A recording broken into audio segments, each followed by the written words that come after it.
monde ne peut pas être devant les choses, mais tout le monde peut travailler pour que les choses aillent de l'avant. Pour cela, ne cherchons pas toujours à être devant les choses, mais cherchons toujours à travailler pour que les choses aillent de l'avant. C'est ce que nous pouvons retenir comme message de la parole de Dieu de ce deuxième dimanche du temps ordinaire que nous pouvons appeler aussi dimanche de l'agneau de Dieu. Dimanche de l'agneau de Dieu, car dans l'évangile tiré de Saint Jean, chapitre 1, versets 29 à 34, Jean-Baptiste désigne, révèle, montre, manifeste Jésus aux foules qui étaient avec lui comme l'agneau de Dieu. C'est-à-dire le Messie, le Sauveur, que ces mêmes foules attendaient, mais qui croyaient que c'était plutôt lui, Jean, ce Messie, ce Sauveur, promis et envoyé. Le contexte est le baptême de Jésus dans l'évangile de Saint Jean, où Jésus est désigné donc par le précurseur de Jean-Baptiste comme l'agneau de Dieu qui enlève le péché du monde. Et comme je viens de le souligner, cela veut dire que Jésus est le sauveur du monde. Et il est venu pour tout le monde, sans exception d'aucune sorte. Et à l'image du soleil, qui ne contourne pas un village parce qu'il est petit, ou bien parce que ses habitants sont méchants, ainsi le salut de Dieu est donné à tout le monde, pour tous, en Jésus. Et c'est de ce sujet que parle la première lecture, à travers la mission du Seigneur, une mission qui s'étend jusqu'aux confins de la terre. Isaïe 49, 3, 5, 6. Saint Paul, dans la deuxième lecture, en parle également quand il fait allusion à ceux qui invoquent le nom du Seigneur en tout lieu. 1 Corinthiens 1, 3. Revenons à l'évangile du jour. Pour commencer, chers amis, je confesse en disant que, à vrai dire, parfois la méditation de la parole de Dieu est laborieuse, pour ne pas dire difficile. Parce qu'il y a des passages qui sont faciles à aborder, tandis que ce n'est pas le cas pour d'autres passages. Face à certains passages, on ne sait pas par où commencer, ou encore par où ramasser le passage évangélique. En ce moment, on se trouve dans la situation de cette âne, dont voici l'histoire. On raconte qu'un paysan avait travaillé toute la journée avec son âne. Quand il eut terminé, il alla attacher l'âne dans son lieu habituel où il lui apporta en même temps et du foin et de l'eau. L'âne, naturellement, à cause de la grande fatigue, avait très faim et très soif. Et de ce fait, il ne savait pas où commencer. Il resta longtemps là, à hésiter quant à commencer. D'abord, soit par l'eau, pour qu'il ne vienne pas boire le laisser, ou d'abord par le foin, pour que notre âne ne vienne pas en manger le laisser. Et d'hésitation en hésitation, il finit malheureusement par mourir, et de faim, et de soif, devant du foin et de l'eau. Dieu nous garde de cette situation. Ainsi, parfois, on ne sait pas sur quoi méditer la parole de Dieu, par quel bout commencer, ou comment les ramasser, comme on aime le dire. Tant elle contient beaucoup de choses très intéressantes à méditer. Mais, un arbre a beau être géant, immense, long ou bien haut, il y a toujours un endroit par lequel passer pour le grimper.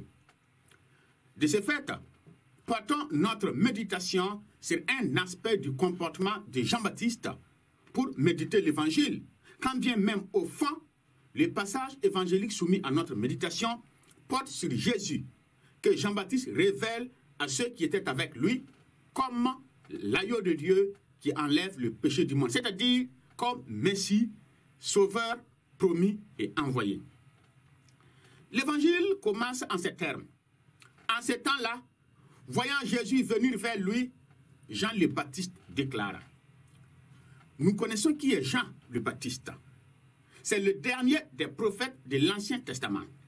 C'est lui que Dieu, au moment dernier, a envoyé pour une mission bien précise. D'une part, préparer les filles d'Israël à accueillir le Messie sauveur promis qui vient.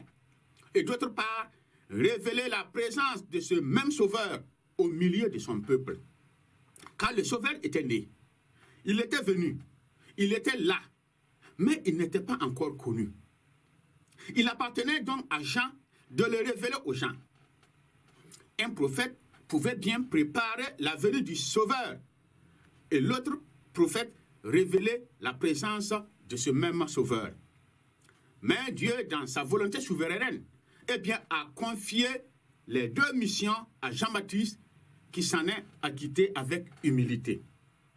Ainsi, si nous considérons attentivement l'évangile, nous allons nous rendre compte qu'il s'agit du deuxième point de la mission de Jean-Baptiste, à savoir révéler la présence du Messie sauveur parmi le peuple.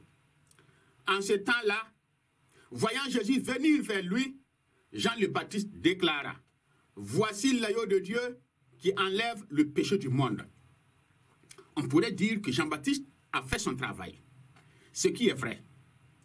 Parce que les filles d'Israël attendaient en ce moment-là le Sauveur que Dieu a promis de leur envoyer et d'envoyer au monde entier.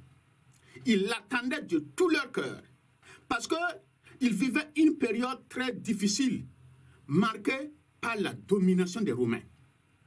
Et il y en a qui estimaient que le Sauveur tardait à venir, tandis que d'autres, du fait qu'ils attendaient le Messie, le Sauveur de tout leur cœur, se sont autoproclamés, Messie et Sauveur, entraînant derrière eux des foules entières. Mais à chaque fois, les Romains, qui ne négociaient pas leur domination, les dispersaient et éliminaient physiquement les meneurs, comme nous pouvons les lire dans le livre des Actes des Apôtres 5, 36, 38. Et malgré tout, le peuple ne perdait pas courage. Le peuple ne perdait pas espoir. Le peuple ne perdait pas espérance. Quand un meneur était éliminé, il se levait un autre sur les cendres du précédent.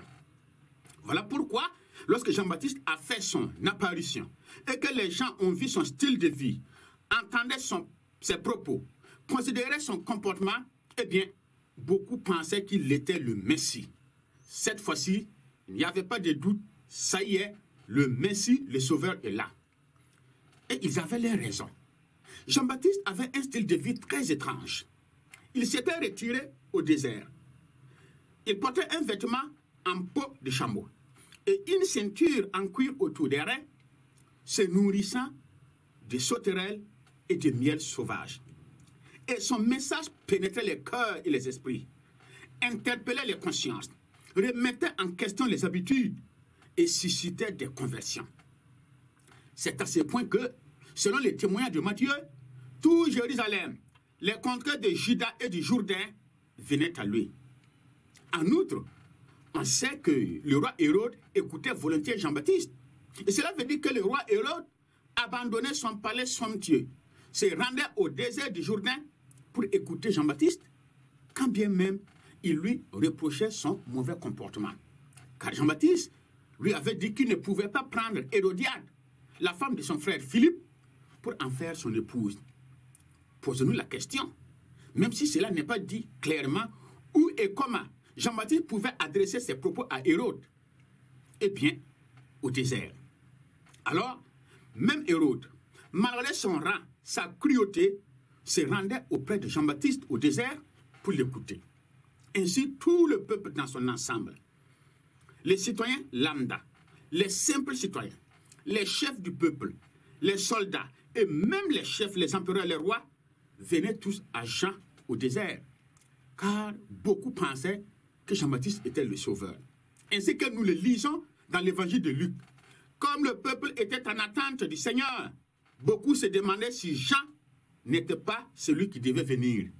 Luc 3, 15. Nous pouvons conclure que Jean-Baptiste avait toutes les raisons légitimes pour se prendre pour le Messie. Il pouvait exploiter les attentes légitimes du peuple pour dire qu'il était vraiment le Messie. Il pouvait manipuler le peuple pour que ce peuple le regarde, le considère, et bien l'acclame comme le Messie sauveur. Maintenant, il ne s'est pas considéré pour ce qu'il n'était pas. Il s'est contenté de rester ce qu'il était. Moi, je vous baptise dans l'eau, mais il vient, c'est lui qui est plus grand que moi. Et devant les insistances, il dit ceci: je suis la voix de celui qui crie dans le désert. Préparez une route pour le Seigneur. Toutes les collines soient abaissées et que tous les ravins soient comblés. Et aujourd'hui, dans l'évangile, il dit encore en voyant Jésus: voici l'agneau de Dieu qui enlève le péché du monde. Et comme si cela ne lui suffisait pas, il ajoute en ces termes: j'ai vu l'Esprit Saint descendre sur lui comme une colombe. Jean-Baptiste est humble, car il n'a pas daigné se considérer comme le Messie, comme le Sauveur, malgré le fait que les gens pensaient qu'il était le Messie, le Sauveur. Bien plus, il accepte même que certains de ses disciples le quittent pour rejoindre Jésus, comme Jacques et son frère Jean, Simon-Pierre et son frère André. Ce que la parole de Dieu et le comportement de Jean-Baptiste nous enseignent, c'est l'humilité. Mais qu'est-ce que l'humilité? L'humilité ici, c'est reconnaître et accepter ce qu'on est, occuper sa place, jouer son rôle. Jean-Baptiste a reconnu et accepté ce qu'il était. Celui que vous pensez que je suis, je ne le suis pas. Je suis la voix de celui qui crie dans le désert. Les foules voulaient prendre Jean-Baptiste pour le Messie, mais il n'a pas accepté. Il voulait qu'il fasse le travail du Messie, donc un travail qui n'était pas le sien, mais il a refusé. Il était le précurseur et non pas le Messie. Il devait préparer les gens à accueillir le Sauveur et non pas sauver les gens. Chers amis, tout le monde ne peut pas être devant les choses, mais tout le monde peut travailler pour que les choses aillent de l'avant. Pour cela, ne cherchons pas toujours à être devant les choses. Cherchons toujours à travailler pour que les choses aillent de l'avant. Jean-Baptiste n'a pas voulu prendre la place du Messie, une place que les foules voulaient qu'il occupe. Il s'est contenté de rester à sa place et de jouer son rôle de précurseur qui était aussi nécessaire, important, précieux, utile que ceux du Messie. La venue du Messie nécessitait une préparation. Et qui parle de préparation, parle de préparateur. Et le préparateur, c'est lui, Jean-Baptiste. S'il ne veut pas jouer son rôle, qui va jouer ce rôle? Il l'a reconnu, il l'a accepté, il l'a assumé. Dans notre vie, chers amis, ayons de l'humilité, à l'image et à la suite de Jean-Baptiste, pour avoir toujours la tête sur les épaules et les pieds sur terre. Ce qui est arrivé à Jean-Baptiste peut nous arriver aussi. En effet, les gens venaient de partout chez Jean-Baptiste au désert. Peuple, chef du peuple, soldats et même rois. De même, un beau matin, nous pouvons nous retrouver dans la situation de Jean-Baptiste, c'est-à-dire être au centre des attentions des gens, faire l'objet de la sollicitation des gens, être au devant des choses. On nous sollicite, on a besoin de nous, on attend nos services, on a besoin de notre expertise, de notre expérience, de notre savoir-faire. À gauche, à droite, devant, derrière, partout, c'est nous. C'est nous qu'on cherche. C'est à nous qu'on vient.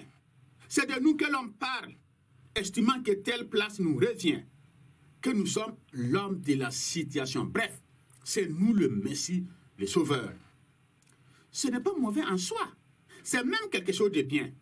Cela prouve que nous sommes utiles à notre communauté, que nous sommes utiles à notre groupe, que nous sommes utiles à notre famille, que nous sommes utiles à notre service, c'est-à-dire à notre lieu de travail. Et même parfois, nous sommes utiles à notre pays. Car nous avons certainement des qualités et des talents que Dieu nous a donnés pour le bien de la communauté qui nous sollicite. Comme les foules qui se rendaient, eh bien, c'est Jean-Baptiste au désert pour recevoir le baptême de conversion. Ils ont vu qu'il avait été envoyé pour cela. Il en a reçu la mission et le pouvoir. Jean-Baptiste l'a compris, Il n'a voulu être quelqu'un d'autre que la voix qui crie au désert et n'a fait que crier au désert. Il ne pouvait pas sauver les gens, mais il pouvait préparer les gens à accueillir le Sauveur pour être sauvés. Et c'est ce qu'il a fait et rien d'autre. Quand on vous envoie chez le peul acheter du lait, on ne vous a pas dit d'aller compter ses bœufs, disent nos ancêtres. Jean-Baptiste n'a pas laissé sa mission de précurseur pour accomplir la mission du Sauveur. De même, il n'a pas quitté son lieu de mission qui est le désert pour aller d'un lieu à un autre annoncer le royaume de Dieu. Il y est resté et y a proclamé un baptême de conversion. Et malgré tout, l'on venait à lui de toutes parts. Ce qui est arrivé à Jean-Baptiste est bien une tentation dont nous devons nous garder. Comme une bête tapie en embuscade, attendant sa proie pour bondir sur elle au bon moment. Cette tentation nous suit partout et peut se saisir de nous à tout moment. Nous avons donc besoin de vigilance. Quand on couvre l'enfant de compliments, parce qu'il sait ranger sa couverture, il va rouler un secours. Pour dire que facilement, nous pouvons succomber à cette tentation en nous prenant pour ce que nous ne sommes pas, juste pour correspondre au regard des autres, pour satisfaire les attentes des autres, pour faire croire aux autres que nous sommes vraiment ce qu'ils pensent de nous et que nous correspondons vraiment à l'idée qu'ils ont de nous. C'est une tentation qui nous guette tous d'une manière ou d'une autre. Bien des fois, nous ne voulons pas accepter ce que nous sommes, voulant être comme les autres, correspondre à ce que les gens pensent de nous. De même, nous ne voulons pas occuper notre rang, ni faire notre travail. Nous voudrions plutôt occuper la place et le rang des autres, faire le travail des autres, avec la ferme conviction que c'est ainsi que nous allons être plus utiles, que les choses vont aller de l'avant. Ce qui fait naître en nous l'envie, laquelle envie engendre la jalousie qui, à son tour, nous fait entrer en conflit les uns contre les autres. Alors que ce que nous sommes n'est pas rien. Notre rang n'est pas rien. Notre place n'est pas rien. Notre mission ou notre travail, ce n'est pas rien. À cet effet, pensons au témoignage de Jésus à propos de Jean-Baptiste. En vérité, je vous le dis, parmi les prophètes nés d'une femme, il ne se trouve pas de plus grand que Jean.